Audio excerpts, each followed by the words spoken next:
Good day po mga bayang karerista. July 4, 2026, Saturday at PJCI.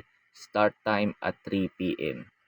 Unahin ko na itong mga pa-shoutout, konti lang naman to. May pa-shoutout po si Sir John Max Quizon. Pinapa-shoutout niyo yung mga batang Paco, Manila. Shoutout po sa inyo dyan mga batang Paco, Manila. At sa din Sir John Max Quizon. Shoutout din sa iyo at maraming salamat po. May pa-shoutout po si Sir Manuel Tandes. Pinapa-shoutout niya lagi yung pinsan niyang si Boyet Flores at yung kumpare niyang si Robby Santos ng Galas QC.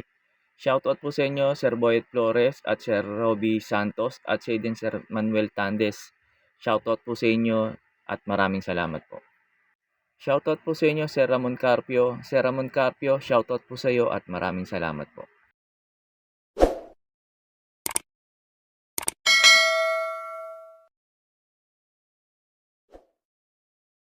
Sa race 1 na po tayo, start po ng winner take all.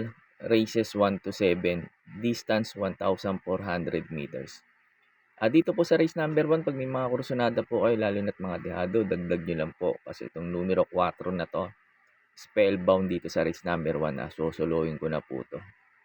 Cambio hinete, JB Hernandez, last run, mabigat lang yung hinete nito. Si Miles Bakal, pilapil, kaya napakabigat, kaya hindi ganong kaganda tinakbo nito. Ngayon, JB Hernandez, tingin ko mag-uumento to at maganda itatakbo ngayon ni Spellbound ngayon kasi gamay ni JB Hernandez to. Napanalo na rin ni JB Hernandez to dito sa PJC, saka dito magaling to si Spellbound sa PJC. Pag eto nauna at napabayaan sa unan, kasi si Spellbound may bilis naman to si Spellbound. Pag napabayaan to, tingin ko malaki chance makatapos ng karera to. Numero 4 na to, Spellbound. Kaya po sa race number 1, itong numero 4 Spellbound, para po sa akin, susuluhin ko na po. Sa race number 2 na po tayo, start po ng pick 6, races 2 to 7, distance 1,400 meters. Dito sa race number 2 na to, medyo magulo tong race number 2 na to. Kaya pag may mga puhunan kayo at may mga kursunada kayo, lalo na't mga dehado, pwede kayong magkaladkad dito at magdagdag lalo na't mga kursunada yung dehado. Pamprimera ko dito, tingin ko to dehado to, numero 7, Prince Arman. Prince Arman, eto pag hindi hinabo nila leader of the band ni Moderna, ayan kasi mabibilis dito eh. Tingin ko malaki chance makatapos ng karera to. Numero 7 na to, Prince Arman. Tingin ko eto mauuna dito. Tapos second choice ko, numero 1, Gable. Eto pag binigyan ng importansya to, tingin ko malaki rin chance na ito manalo dito. Baba sa laban ngayon ni Gable. Tapos third choice ko, numero 5, Gojigo. Ito mababa din sa laban to. Inaayaw lang to. Pag ito binigyan ng importansya na may-ari at biglang bumenta to, tingin ko ilalaban na itong may-ari na to. Kasi pag ito bumenta, tingin ko lamang sa labas to. Numero 5, Gojigo. Kaya po sa race number 2, pamprimera ko po, numero 7, Prince Arman. Tapos second choice ko, numero 1, Gable. Tapos third choice ko, numero 5, Gojigo. Sa race number 3 na po tayo. Start po ng pick 5. Races 3 to 7. Distance 1,400 meters. Dito sa race number 3 na to, tingin ko itong may dalawang mabilis dito. Tingin ko maghahabol lang kaagad. Yung numero 5, Chancelatius, saka yung numero 8, Phil Samor. Si Phil Samor kasi dito magaling to sa PJC, saka talagang nauuna kaagad to. Kaya tingin ko magkahabol lang kaagad yung dalawa na to. Kaya pili ko yung disunod na kabayo at Deremate. Pamprimera ko yung couple entering numero 4, Dream Girl saka Foray Imperatus. Dream Girl, ito may bilis to pero tingin ko hindi siya mauna doon sa dalawa. Tingin ko mag-aabang lang to. Tapos Cambio Hinete, J.A. Guse. Kaya tingin ko maganda itatakbo ngayon nito. Numero 4 na to, Dream Girl. Tapos yung 4A naman, Imperatus. Dito rin magaling to sa PJC. Tingin ko mag-aabang lang din tong kabayo na to dito. Numero 4, 4-8, Imperatus.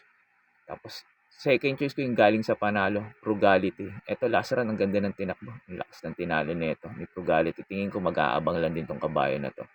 Numero 7, Frugality. Tingin ko pwedeng makaulit ng panalo. Basta bigyan lang ng importansya ulit. Tapos third choice ko, numero 1, Great Shashi. Ito galing din sa panalo to. Numero 1 na to, Great Shashi. Tingin ko pa aumento tong kabayo na to. Tingin ko may panalo rin to dito. Numero 1 na to, Great Shashi. Kaya po sa race number 3, pamprimera ko po yung couple entering numero 4, Dream Girl. 4A, Imperatus. Tapos second choice ko, numero 7, Frugality. Tapos third choice ko, numero 1, Great Sashi. Sa race number 4 na po tayo, start po ng pick 4. Races 4 to 7. Distance 1,400 meters. Dito ulit sa race number 4, may mga dalawa ulit mabilis dito. Tingin ko maghahabol lang kaagad to. Yung Liquid Gold saka Beacon. Kaya pili ko ulit dito yung mga disunod na kabayo. Pampremera ko dito, numero 6, Pioneer with Age. Eto maganda lang isalida nito. Tingin ko may panalo talaga to dito. Numero 6 na to, Pioneer with Age. Lasa rin to, sumigunda to. Hindi rin gano'ng kaganda sa salida, pero pag maganda nilundag nito, tingin ko malaki chance manalo. Numero 6, Pioneer with Age. Tapos second choice ko, numero 7, Wild is the Wind. Ito tingin ko malaki rin chance makarimate dito. Ang ganda ng position niya na last to enter. Tingin ko makakasabay kaagad to. Numero 7 na to, Wild is the Wind. Tapos naglagay ako third choice, numero 5, Upscale Bell. Mas pinili ni JB Hernandez to kaysa kay Maybell. Kaya tingin ko may panalo to dito, numero 5 na to, Upscale Bell. Mag-aabang lang din to. Kaya po sa race number 4, pampremera ko, numero 6, Pioneer with Age. Second choice ko, numero 7, Wild is the Wind. Tapos third choice ko, numero 5, Upscale Bell. Sa race 5 na po tayo. Sa last DD plus 1, distance 1,400 meters. Pampremera ko dito, numero 6, Rodeo Drive. Ito si Rodeo Drive, galing lang sa bakasyon to, pero pag meron to, tingin ko lamang dito to, babasa laban. Numero 6 na to, Rodeo Drive. Tapos second choice ko, numero 3, Footloose. Tingin ko ito mag-aabang lang to dito. Tapos naglagay akong pandihado, numero 2, Success of Times. Baka kasi mauna baka hanggang ng peso, 50. Pag nauna pa naman to at walang humabol, magaling tong si Success of Time. Baka kasi makatapos ng karera. Wala kasi akong gano'n nakikita mabilis na pwede kagad humabol sa kanya. Maganda lang isalida at mauna, tingin ko malaki chance ang manalo dito, numero 2, Success of Times. Kaya po sa race number 5, pampremera ko po, numero 6, Rodeo Drive. Second choice ko, numero 3, Footloose. Tapos pandihado ko, numero 2, Success of Times. Sa race number 6 na po tayo, sa last double, distance 1,400 meters. Dito po sa race number 6, pag may mga kursonada kayo, lalo na't mga dehado, dagdag nyo lang po.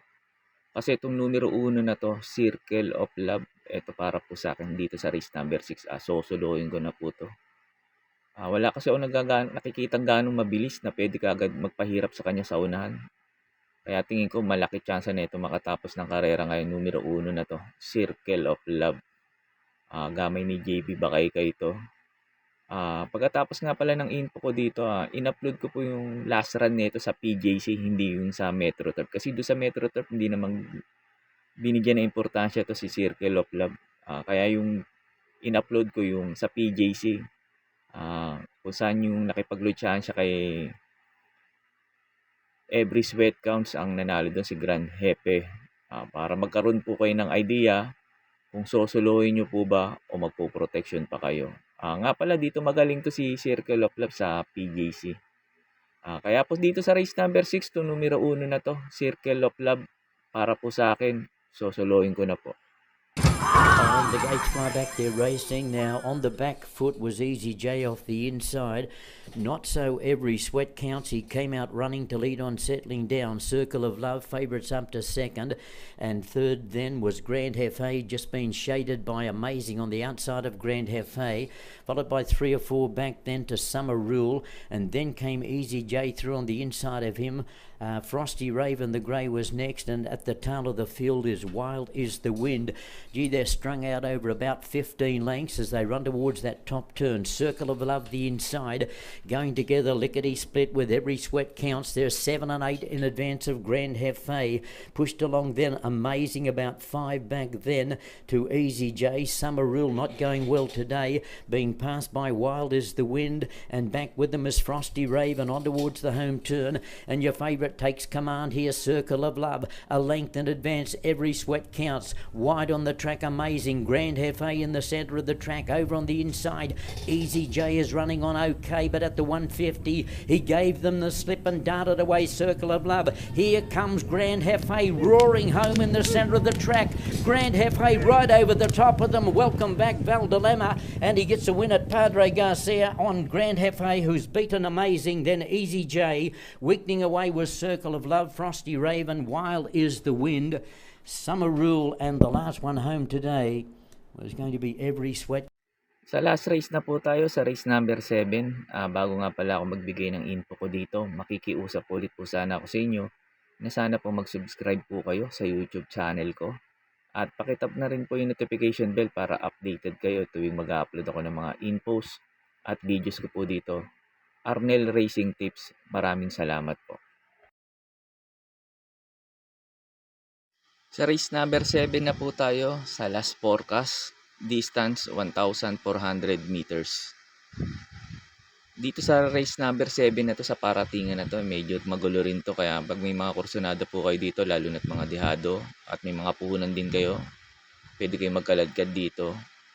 Pampremera ko dito, numero 7, full combat order. Tingin ko nanibago lang dito si Kabayo kasi last run nito hindi ganun kaganda tinakbo sa PJC. Tingin ko baka makapag-adjust na tong Kabayo na tong numero 7 na to, full combat order. Kaya ang baba na sa laban, tingin ko bigyan lang ng importansya na may-ari ito. Tingin ko malaki chance na nito manalo dito numero 7 na to, full combat order. Tapos second choice ko numero 5, Kalagbangan River. Tingin ko baka tumaon na eh. O kaya hindi mauna, pwede naman din isunod lang tong numero 5 na to, Kalagbangan River. Tingin ko malaki rin chance na ito manalo dito pag napabayaan sa unahan to. Numero 5 na to, Kalagbangan River. Tapos naglagay akong third choice, numero 6, Enfuego. Ito si Enfuego, problema nga lang dito yung salida nito, pero pag nakalundag na maayos to, tingin ko malaki chance makarimate rito to, numero 6 na to, Enfuego. Tapos Cambio Jinete, RC Simasio, hanggang pa ng peso. Kaya po sa last race, sa race number 7, pampremera ko po numero 7, full combat order. Tapos second choice ko numero 5, Kalagbangan River. Tapos third choice ko numero 6, Enfuego. Yun lang po, and good luck and happy racing po mga bayang karerista.